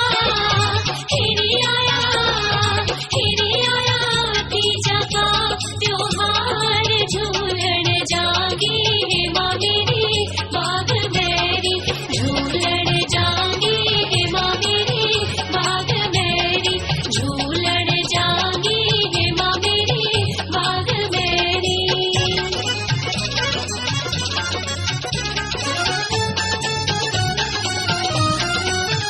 मेरा नौ डांडी का बाजना जी, मेरा नौ डांडी का बाजना। पिया पल में दे घड़वा, मैं मेरे जांगी गुरुग्राम में। पिया पल में दे घड़वा, मैं मेरे जांगी गुरुग्राम में। तेरा नौ डांडी का बाजना, तेरा नौ डांडी का बाजना। बिना कैश के जो घड़वा, ये फोन मेरे में घड़े दाम से। जीजा तू काड़ा,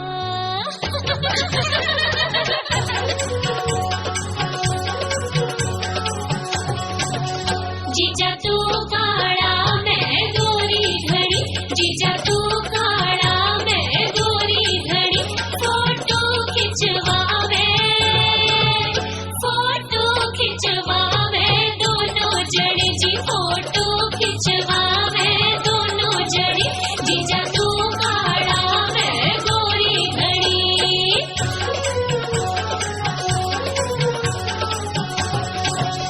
तू छोड़ पुरानी बातन रे, तू छोड़ पुरानी बातन। डिजिटल हो जावा, ओ डिजिटल हो जावा दोनों जड़े। डिजिटल हो जावा सारे जड़े, डिजिटल हो जावा दोनों जड़े।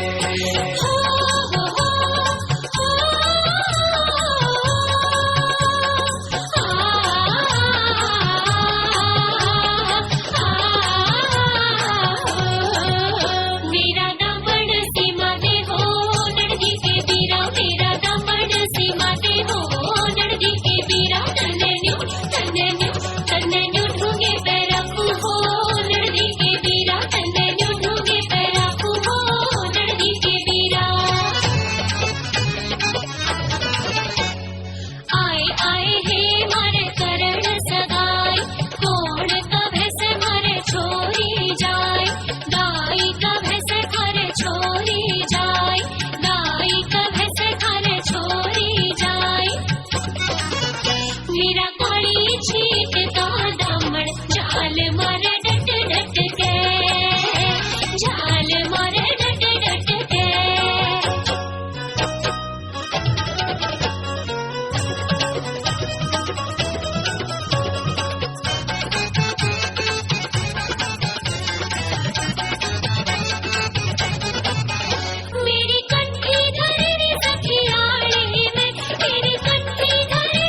दूसरी ओर मयंक उसकी पत्नी एवं बच्चे सर्वेश के साथ लिली के घर अपनी दूसरी ओर मयंक उसकी पत्नी एवं बच्चे सर्वेश के साथ लिली के घर अपनी ससुराल यानी सेठ चमन लाल के घर बलदेवगढ़ पहुंचते हैं। अब आगे।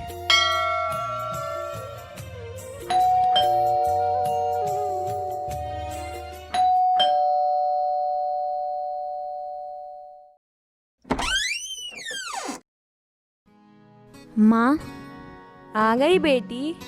हाँ माँ आ गई। नानी नानी देखो मैं भी आ गया।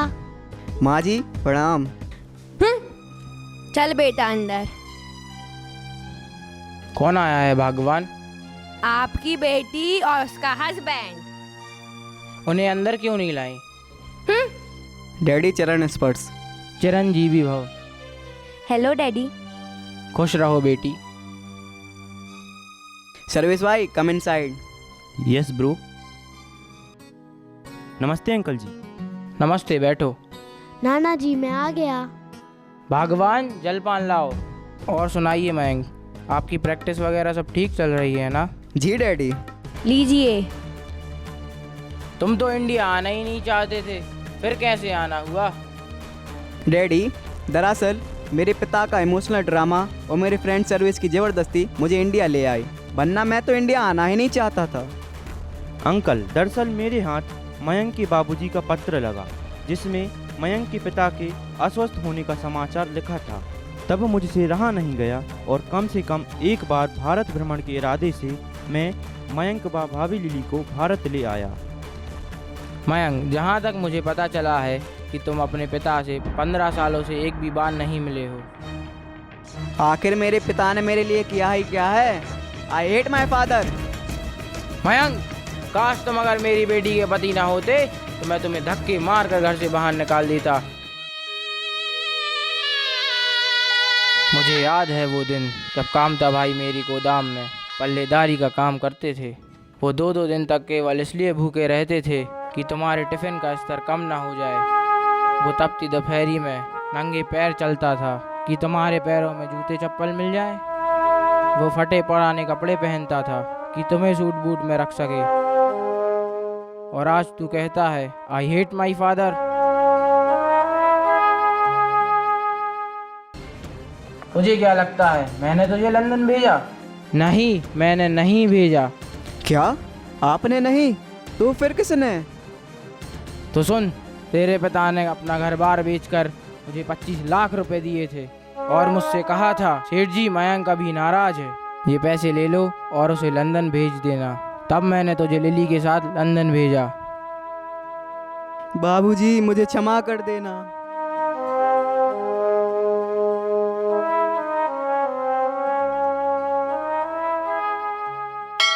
मयंक जिनके लिए आंसू बहा रहा था वह दीनबंधु वृद्धाश्रम में उसका पिता अपने जीवन की अंतिम श्वास गिन रहा था। सेठ चमनलाल ने जब उसे यह बात बताई तो वह सभी अपने पिता से मिलने के लिए दीनबंधु वृद्धाश्रम पहुंच जाते हैं।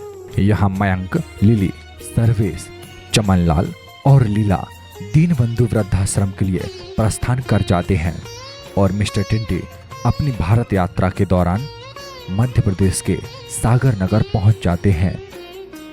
जैसे ही सागर आया, लाल सिंह और हरिलाल बड़े प्रसन्न होते हैं और दोनों आपस में बातें प्रारंभ करते हैं। अब आगे।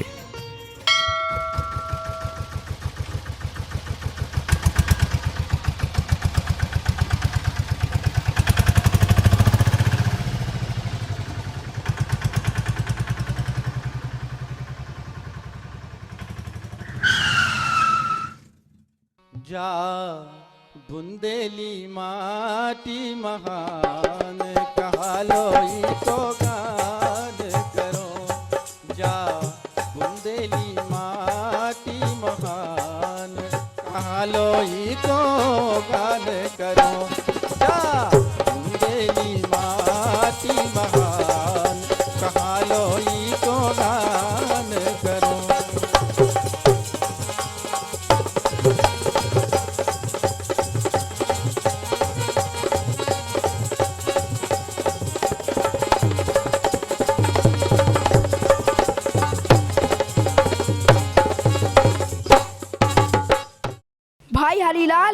आज तो मजा ही आ गया।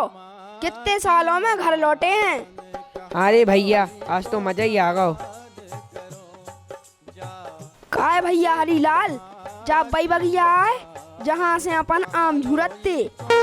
हाँ रे भैया, जे तो बई लंबरदार को खेत आए जिनकी बगिया से हम आम झुरते। हाँ भैया, जा तो भाई घूमन की भटार आए जे में ओकी भूरी भैंसे चरती। आगे चल के हम लंबरदार को जो खेत खरीद ले हैं। ऐसा ही विचार हमाओ है। का विचार है? हम भी घूमन की भटार खरीद ले हैं। का करो भटार को? और तुम खेत को? हमें में हरी हरी फसलें हो गए हैं। फिर जब फसल पक जाए है तो उसे मंडी में बेच में, फिर बोरा भर भर के। अरे उठो उठो, नोट कछु ज्यादा ही हो गए। और खूब ही रुपया कमाऊ। और फिर का सेठ बन जेबू। हम भी घूमन की भटार ले हैं, भैंसे चरे हैं, उनको दूध बेचे और भैंसे खरीद ले हैं, उन्हें भी चरे हैं, दूध बेचे और रुपया कमे हैं। हम भी बड़े आदमी बन जे हैं।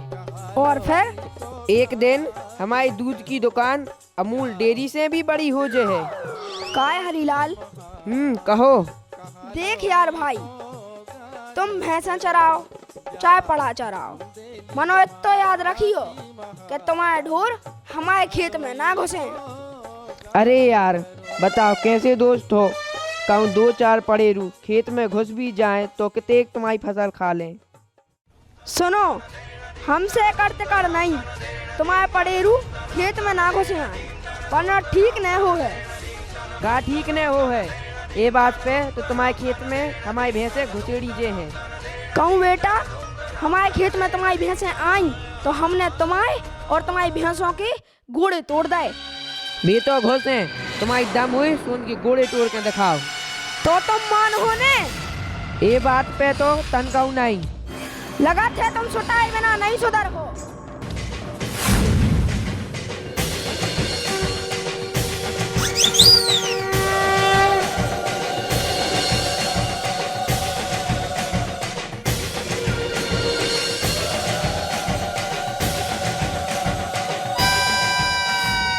हो मैन, तुम दोनों आपस में क्यों लड़ता है? सर जी, आप बीच में नहीं आओ तो ठीक है, हमें जागी थुथरिया देखने हैं।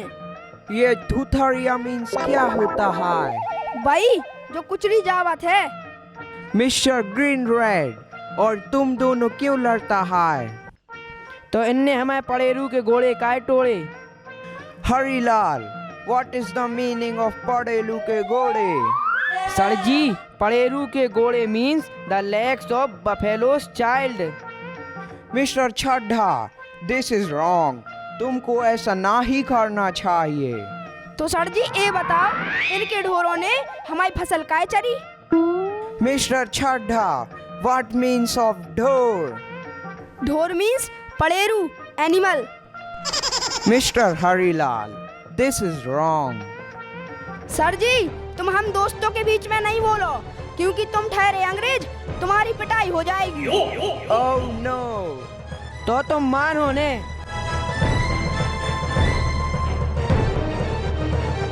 अरे हरीलाल काय लड़ रहे? और तुम लाल सिंह काय को लड़ रहे?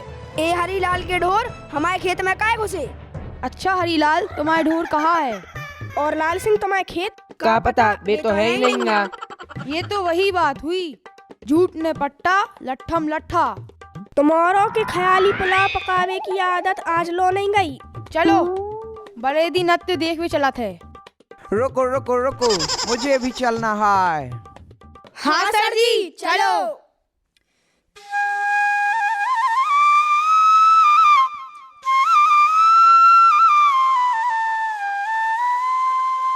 अरे वृंदावन की गेल में भैया काहे की हलचल होए रे,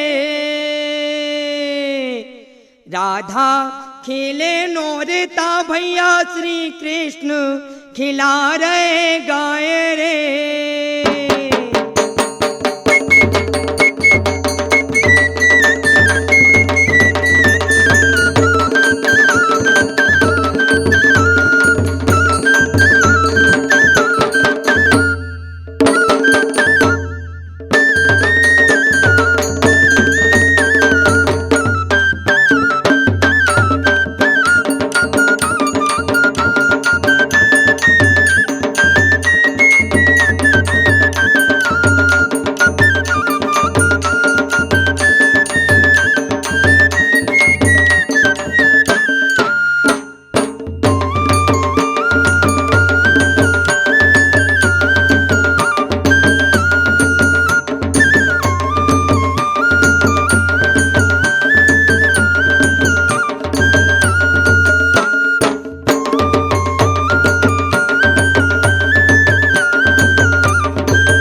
अरे ठुमक कन्हैया निंग चले भैया और धर गो कल की गेल रे।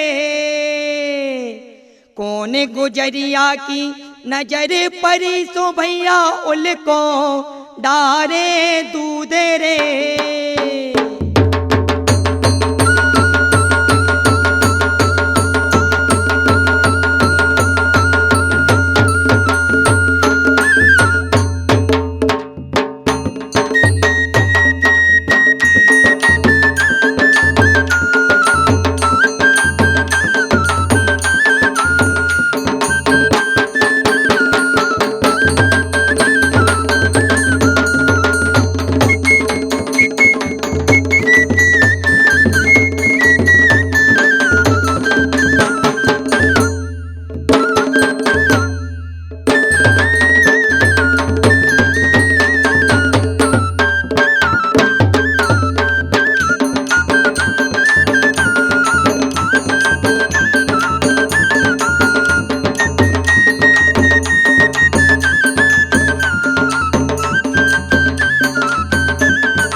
कृष्ण कन्हैया लाल की।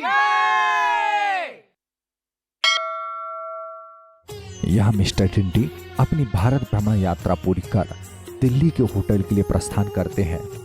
तो वहाँ मयंक, लिली, सर्वेश, चमनलाल और वहीं आश्रम में कामता प्रसाद जी जा रहे अपने बेटे की याद में जीवन की अंतिम श्वासें ले रहे हैं, जिनके पास चंपक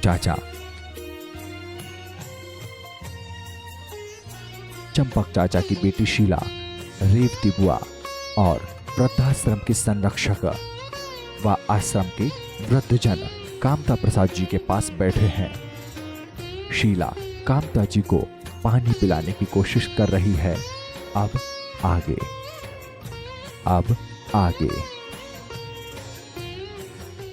भाई कामता प्रसाद, कम से कम एक घूंट पानी पी ले। ना जाने क्यों मेरा मन कहता है कि मयंक अवश्य आएगा। एक पिता की दुखी हृदय की आवाज़ उसकी आत्मा को झकझोरेगी और उसका मन अपने पिता को मिलने मचल उठेगा। ईश्वर ऐसा विधान रचेगा कि मयंक को आना ही होगा। बहन गीता, आखिर मैंने अपने बेटे के लिए किया ही क्या है? बस अपना पेट काट काट कर उसे पेट भर खिलाया है। और किया ही क्या है? अपनी छोटी छोटी खुशियों का गला घोंटकर उसकी झोली में दुनिया की सारी डालने की कोशिश ही की है। और किया ही क्या है? अपने आज को अगर मैंने उसके कल के लिए बर्बाद कर दिया है, इससे अधिक किया ही क्या है? एक बिन माँ के बेटे को माता पिता दोनों बनकर पाला है और मैंने उसके लिए किया ही क्या है? अपना घर भर सब कुछ बेचकर उसे विदेश भेजा और सारी उम्र इस वृद्धाश्रम में गंवा दी। इससे ज़्यादा मैंने उसके लिए किया ही क्या है। बेटी सीमा, मैं तेरा दोषी हूँ। मैं बचपन का वादा नहीं निभा पाया, लेकिन तूने तो मेरी बेटी से बढ़कर मेरी सेवा की है। बेटी शीला, मुझे क्षमा कर देना। मेरी परवरिश में ही कहीं कोई कमी रह गई, शायद इसलिए तो मेरे बेटे ने मेरा मुंह देखना भी पसंद नहीं किया। देखो बेटी सीमा, लगता है कोई मुझे पुकार रहा है।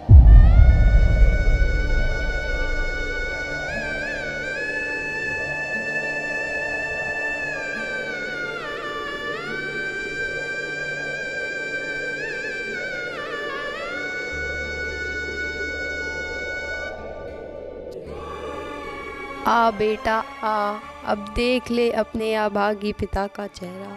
अब ये देह मात्र शेष है, उड़ गया वो प्राण पखेरू जो तेरे मिलन का प्यासा था।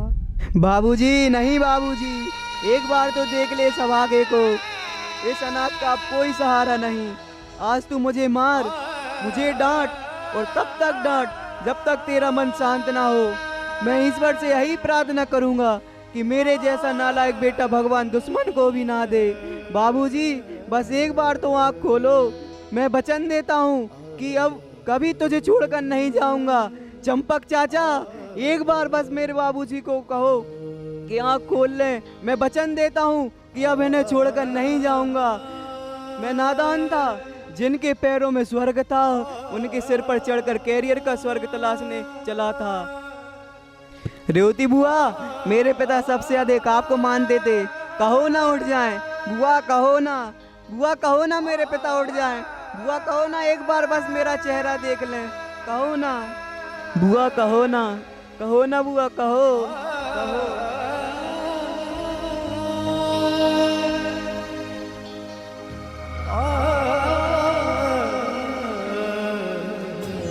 यह मृत्यु लोक है और मृत्यु ही जीवन का अंतिम और सबसे बड़ा सत्य है। मरण के बाद जन्म चक्र पुनः प्रारंभ होता है। जब जीव इस संसार में आता है तो उसे लाने का निमित्त उसके माता पिता को मिलता है। बेटा हो या बेटी, जन्म के उपरांत माता पिता अपना सारा जीवन उसी के उत्थान में लगा देते हैं। वे अपने सारे ऐशो आराम सब कुछ भुलाकर उस पुत्र अथवा पुत्री की समृद्धि, प्रगति और विकास में समर्पित कर देते हैं। ऐसे माता पिता उस पुत्र अथवा पुत्री रूपी जीवात्मा के लिए धरती के ईश्वर हैं। इसलिए हम सब कुछ भूलें पर उनके उपकार को ना भूलें, क्योंकि माता पिता ही ईश्वर हैं और पुत्र पुत्री के सिर पर माता पिता की छाया हमेशा बनी रहे, ऐसी हमारी भावना है। मधुबन की बहार ले आए, मौसम रीते रीते हाय, मौसम रीते रीते जन्म जन्म की। बागों के हर फूल को अपना समझे बागवान, बागों के हर फूल को अपना समझे बागवान। हर घड़ी करे रखवाली, पत्ती पत्ती डाली डाली सींचे बागवान। बागों के हर फूल को अपना समझे बागवान, बागों के हर फूल को अपना समझे बागवान। हर घड़ी करे रखवाली, पत्ती पत्ती डाली डाली सींचे बागवान। बागवान रब है बागवान, बागवान रब है बागवान, बागवान रब है बागवान, बागवान रब है बागवान।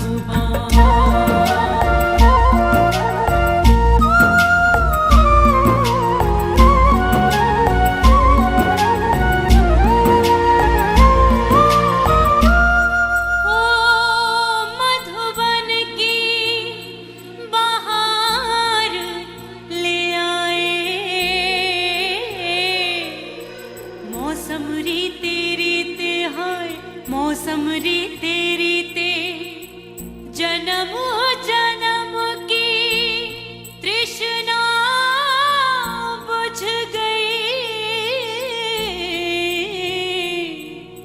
बिरहा के क्षण बीते हैं, बिरहा के क्षण बीते, फिर से सजाए बिखरे अपने सपने बागवान, फिर से सजाए